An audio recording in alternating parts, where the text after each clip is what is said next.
Assalamualaikum warahmatullahi wabarakatuh. Innal hamdalillah nahmaduhu wa nasta'inuhu wa nastaghfiruhu wa na'udzu billahi min syururi anfusina wa min sayyiati a'malina may yahdihillahu fala mudhillalah wa may yudlil fala hadiyalah.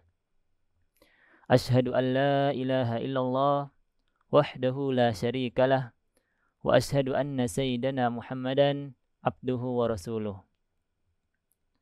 Allahumma salli wa sallim ala sayyidina Muhammadin wa ala ali sayyidina Muhammad bilisani kulli arif. Amma ba'du. Para pemirsa Al-Ribat TV yang dirahmati oleh Allah, dimanapun kalian berada, saya harap kalian sehat selalu dan dalam lindungan dan rahmat Allah Subhanahu wa taala. Kembali lagi dengan kita santri Ribat Ilmu Syarif Al-Imam Ali bin Muhammad bin Husain Al-Habasyi dengan hikmah-hikmah bulan Ramadan, dan yang insya Allah pembahasan hari ini Al-Faqir akan membahas tentang Asra Awakhir min Ramadan. Yang mana Al-Faqir akan membahas 10 hari terakhir di bulan Ramadan. Tentang puasa, sebelum menginjak pembahasan tentang puasa, udah ada santri yang sebelum-sebelumnya membahas tentang puasa. Jadi untuk pembahasan seperti ini, kita langsung saja kita membahas tentang Asra Awakhir min Ramadan, 10 akhir di bulan Ramadan. Di 10 akhir bulan Ramadan ini kita memiliki tugas-tugas di bulan suci Ramadan ini. Perkara yang ditinggalkan seperti berbohong, berdusta, atau bahasa lainnya itu berdusta, dan yang lain, perkara yang lain, sumpah palsu. Yang nomor 3, memandang dengan syahwat, dan beberapa perkara yang lain. Ini yang harus kita jauhi. Kenapa? Jika kita melakukan hal itu, kita berbohong kepada seseorang dan dalam keadaan puasa. Berbohong itu termasuk mahbudat al-ajr, termasuk hal yang membatalkan pahala puasa. Jadi, yang harus kita ketahui tentang puasa ini ada 2 pembatalan.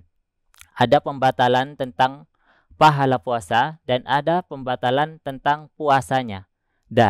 Yang berbohong atau memandang dengan syahwat atau sumpah palsu dan yang lainnya, ini termasuk min mahbutatil amal, min mahbutatil ajr, termasuk pembatalan pahala, namun puasanya tetap sah.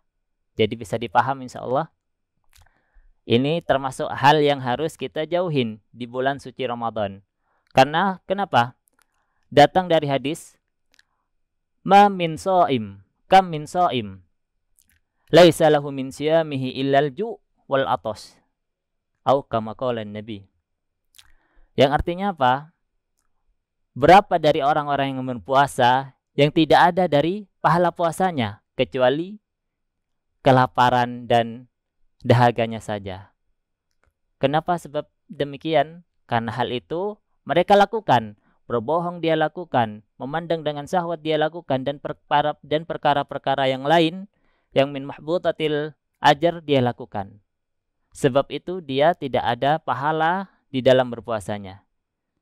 Jadi yang kita harus perhatikan mengenai hal ini adalah kita jauhin berbohong, kita jauhin sumpah palsu, kita jauhin hasud, kita jauhin perkara-perkara yang buruk yang lainnya. Ini termasuk hal yang harus kita jauhin. Dan yang sekarang, hal yang harus kita lakukan. Apa di Asyra Awakhir ini yang harus kita lakukan? Sebelum datang Asyra Awakhir, kita lakukan di hari pertama Ramadan dengan giat. Kebanyakan orang di awal-awal Ramadan menyambut Ramadan dengan giat, dengan banyak yang tarawih, dengan banyak baca Al-Quran. Namun, dia lalai di hari akhir Ramadan. Lebih khususnya di Asyra Awakhir Ramadan. Bahkan yang tarawih bisa dihitung. Bahkan yang baca atau tadarus di musola dan di masjid bisa dihitung. Ini termasuk apa? Kebalik. Kenapa? Seharusnya di Asyra Awakhir dia harus lebih semangat. Dia harus lebih mempunyai himmah yang sangat tinggi di dalam hadir tarawih, hadir membaca Al-Quran di masjid, di musola, dan sebagainya. Nah, jadi yang harus kita lakukan di Asyra Awakhir ini apa? Salah satunya sedekah. Kenapa sedekah dianjurkan banget di Asyra Awakhir ini? Karena ada hadis afdalus sadaqah fi Ramadan, atau kama qala Nabi. Paling utamanya sedekah itu sedekah yang ada di bulan Ramadan. Karena kenapa? Karena ada hal seperti sunnah. Sunnah kita lakukan di bulan suci Ramadan itu pahalanya seperti pahala wajib. Dan pahala wajib yang dilakukan itu berlipat-lipat ganda pahalanya selain di Ramadan. Seperti itu. Nah, jadi kita memperbanyak sedekah di Asyra Awakhir ini. Sebelum Asyra Awakhir kita dianjurkan bersedekah. Tapi di Asyra Awakhir sangat dianjurkan. Kenapa? Jangan khawatir kalian berkurang hartanya. Jangan khawatir, oh anak gak punya harta. Misalkan ada sedikit aja. Bahkan ada sebuah riwayat, ada seorang perempuan yang memiliki 1 tamar raja. Dan kemudian seorang perempuan tersebut menemukan seseorang, di riwayat tersebut ada seseorang yang sangat lapar. Dan dia hanya memiliki 1 tamar atau 1 kurma. Dia gigit setengahnya, kemudian dia sedekahkan yang setengah tersebut. Padahal dia posisinya lapar juga. Tapi dia tidak meremehkan dengan sedekah tersebut. Karena itu akhir harta yang dia miliki. Dia tidak malu untuk bersedekah. Dia kasihkan sehingga orang itu merasa sedikit mengurangi laparnya. Dan sebab itu orang itu yang seharusnya lemah, yang seharusnya kelaparan, jadi tidak lapar lagi dengan adanya setengah dari tamar tersebut. Pahala yang dia dapat, pahala banget. Apalagi di Asyra Awakhir min Ramadan. Sangat dianjurkan. Karena ada di sebuah hadis tentang sedekah ini Mana qasamalun min sedekah. Harta tidak akan berkurang dengan sedekah. Bal yazdad au kama qala Nabi. Akan tetapi akan bertambah dengan adanya sedekah, harta kita insya Allah akan bertambah. Jadi jangan ragu untuk membuat perkara hal yang dianjurkan ini. Yang kedua wa tausi'a ala iyal, dalam artian menggampangkan urusan keluarga. Ada keluarga kita yang melarat, ada keluarga kita yang sulit, kita kasih, kita gampangkan. Jangan ruwetkan. Ada perkara kita yang sudah sumpek, tambah kita sumpekkan lagi, jangan. Di Asyra Awakhir ini kita dianjurkan untuk banyak-banyak ibadah seperti itu. Yang seterusnya wa ihsanun 'alal aqarib wal jiran, dan berbuat baik kepada kerabat-kerabat dan tetangga. Di sebelum Ramadan kita berbuat baik kepada tetangga dengan kita kasih makanan, kasih nasi. Di Asyra Awakhir kita kasih lebih. Yang biasanya ikannya ayam atau ikannya telur, di Asyra Awakhir kita kasih daging. Seperti itu ya. Di Asyra Awakhir ini kita dianjurkan yang lebih baik di sebelum Asyra Awakhir. Lil ittiba, karena di sini bahasanya mengikuti Nabi Muhammad SAW. Dan perkara yang dianjurkan juga yang harus kita lakukan apa? Wa ayyufattiru shaimin ay yu'ashihim in qadar. Apa? Memberi makan orang yang berpuasa. Karena di sini ada hadis memberi makan tentang berpuasa apa? Kita memberi makan orang yang berpuasa, kita akan mendapat pahala seperti yang dia lakukan di dalam berpuasa. La yangkus, tidak berkurang sedikit pun. Dia yang berpuasa, kita yang memberi makan, kita mendapat pahala seperti yang dia lakukan. Maksudnya apa? Seperti yang dia puasakan. Kita mendapat puasa meskipun kita tidak berpuasa. Dengan apa? Dengan memberi makan orang tersebut. Menyiapkan atau setidaknya apa? Minuman. Jika tidak ada hal yang membuatnya sangat kenyang, tidak ada nasi, tidak ada hamburger, entah tidak ada makanan yang lain, tapi antum apa? Kalian, antum, cuman ada air kasihkan. Dengan air tersebut, dia akan apa? Mengurangi rasa dahaganya. Ya, tapi ngasihnya dengan apa? Ba'dal maghrib, waktu iftar ya. Bukan sebelum iftar. Batal nanti puasanya.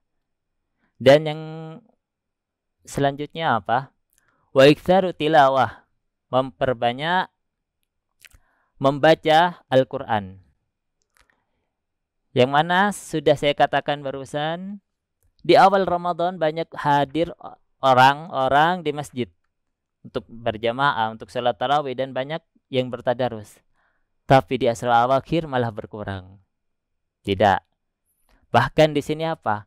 Di asar awakhir kita dianjurkan lebih. Yang biasanya di awal Ramadan sampai 20 hari misalkan baca 1 juz, di asar awakhir kita tambah 1,5 juz atau tambah 2 juz. Seperti itu. Supaya apa? Supaya kita dapat pahala apa? Lil ittiba seperti ini. Karena mengikuti Nabi Muhammad, mengikuti anjuran aslafun sholih. Karena kenapa di sini? Orang-orang Hadramut khususnya, orang-orang Hadramut di asra awakhir ini banyak yang mereka lakukan. Seperti apa? I'tikaf. Ada sebuah kisah. Orang-orang solihin, Allahumma sholli ala Muhammad, orang-orang solihin yang mereka tinggal di kalangan Hadramut, mereka di asra awakhir ada apa? Masjid, yang mana masjid itu dilengkapi dengan ada hammam di situ, ada kamar mandi, dan ada persiapan yang lain. Sahurnya, bukanya udah disiapin di situ, di masjid di situ. Nah, sebelum asra awakhir, ulama tersebut, orang-orang soleh tersebut apa? Berbuka dengan suami, berbuka dengan istrinya, berbuka dengan keluarganya. Tapi di asra awakhir yang mereka lakukan apa? Iktikaf di masjid. Mereka 10 hari di bulan Ramadan ini dia tidak pulang, tidak kembali kepada istrinya. Dalam artian apa? Dia iktikaf selama 10 hari sampai hari Id. Masya Allah. Karena kenapa? Karena mereka yang dia harapkan di asra awakhir ini apa? Lailatul Qadar. Lailatul Qadar. Karena Lailatul Qadar khairum min alfi syahr. Lailatul Qadar ini lebih baik daripada 1000 bulan yang lain. Kemudian apa lagi yang dianjurkan di asra awakhir bulan Ramadan ini? Al-i'tikaf. Di sini ada apa? Banyak pembahasan mengenai i'tikaf. Sekarang kita membahas i'tikaf yang ada di asra awakhir. I'tikaf dianjurkan kapanpun. Sekarang atau sebelum asra awakhir dianjurkan. Tapi di asra awakhir, akad bahasanya di kitab I'anah ini, akad sangat-sangat dianjurkan i'tikaf di asra awakhir. Karena kenapa? Litolabi Lailatul Qadar. Karena mengharap apa? Mendapatkan, menyaksikan malam Lailatul Qadar.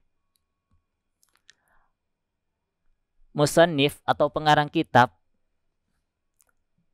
memberi lafaz litolab, masih memberi apa? Masih meminta malam Lailatul Qadar. Dalam artian apa? Malam Lailatul Qadar itu kita jangan menunggu Jangan ditunggu, akan tetapi kita minta, ya Allah, mudah-mudahan Anda mendapatkan malam Lailatul Qadar. Seperti itu. Jangan ditunggu. Karena kenapa? Bahasanya musannif di sini atau bahasanya pengarang kitab tolab. Ya, tolab. Meminta supaya apa? Supaya mendapatkan malam Lailatul Qadar. Dan di malam Lailatul Qadar fiha khairun minal amal fi alfi syahrin laisa fiha Lailatul Qadar. Satu amal yang dilakukan di malam Lailatul Qadar itu lebih baik daripada kita melakukan di selain malam Lailatul Qadar. Kenapa? Satu amal yang dilakukan di malam Lailatul Qadar itu khairun min alfi syahr. Lebih baik ya. Lebih baik daripada 1000 bulan lainnya. Di sini ada cerita. Waruya an Ibni Abbas radhiyallahu anhu annahu dzukira li Rasulillah sallallahu alaihi wasallam rajulun min bani Israil hamala silah ala atiqihi fi sabilillahi alfa syahrin. Fata'ajjaba Rasulullah sallallahu alaihi wasallam lidzalika tamanna dzalik li ummatihi. Faqala ya Rabbi ju'ilat ummati aksaral umam a'maran wa aqalluha a'malan. Fa'atahu wa ta'ala Lailatul Qadar khairan min alfi syahr. Artinya apa? Di sini diriwayatkan dari Ibnu Abbas radhiyallahu anhu bahwasanya beliau apa? Menyebutkan kepada Rasulullah sallallahu alaihi wasallam seorang lelaki yang mana mereka apa? Lelaki ini berjuang demi Islam, dalam artian mereka berperang selama 1000 bulan. Orang yang diceritakan oleh Sayyidina Abbas ini adalah seorang pendekar, yang mana pendekar tersebut berjuang selama 1000 bulan. Dan 1000 bulan menurut redaksi kitab ini I'anatut Talibin yaitu 83 tahun lewat 4 bulan. Berapa? 83 tahun lewat 4 bulan. Jadi pejuang ini selama 1000 bulan apa? Dalam keadaan berperang. Bukan artian mereka sering berperang, enggak. Mereka pendekar selama 1000 bulan ya. Nah, seorang ini yang diceritakan oleh Sayyidina Ibnu Abbas diceritakan kepada Rasulullah merasa heran, takjub. Rasulullah takjub. Kemudian sebab cerita ini Rasulullah mengharap hal itu terjadi kepada umatnya. Tapi bagaimana umatnya umurnya? Umurnya pendek. Di sini Rasulullah kemudian setelah mendengar hal itu, Rasulullah bersabda kepada Allah Subhanahu wa taala, "Ya Rabbi, ju'ilat ummati aksaral umami a'maran wa aqalluha a'malan." Ya Allah. Atau ja'alta ummati, gini bahasanya ya. Ya Allah, Engkau jadikan umatku paling sedikit di antara mereka umurnya. Di antara umat yang lain yang paling sedikit umurnya umatnya Nabi Muhammad. Wa aqalluha a'malan, dan paling sedikit amalnya. Umatnya Rasulullah umurnya itu sedikit. Bagaimana mau bisa amal seperti yang diceritakan Sayyidina Ibnu Abbas? Tidak bisa. Sebab itu Rasulullah ngomong seperti itu, maka kemudian diberi oleh Allah seperti apa? Fa'atahu wa ta'ala Lailatul Qadar khairun min alfi syahr. Sebab Rasulullah mengharap seperti itu, ini secara tidak langsung Rasulullah cemburu. Umatku ingin pahala seperti yang dia lakukan, seperti berjuang selama 1000 bulan. Rasulullah ingin umatnya mendapat pahala seperti itu. Dengan apa? Dengan datangnya Lailatul Qadar. Cukup 1 hari, cukup 1 malam. Dengan datangnya Lailatul Qadar, Allah kasih kepada umat Nabi Muhammad yang mendapatkannya pahala yang bahkan lebih baik dari pejuang atau pendekar yang berjuang selama 1000 bulan. Masya Allah, begitu rahmatnya Rasulullah kepada umatnya.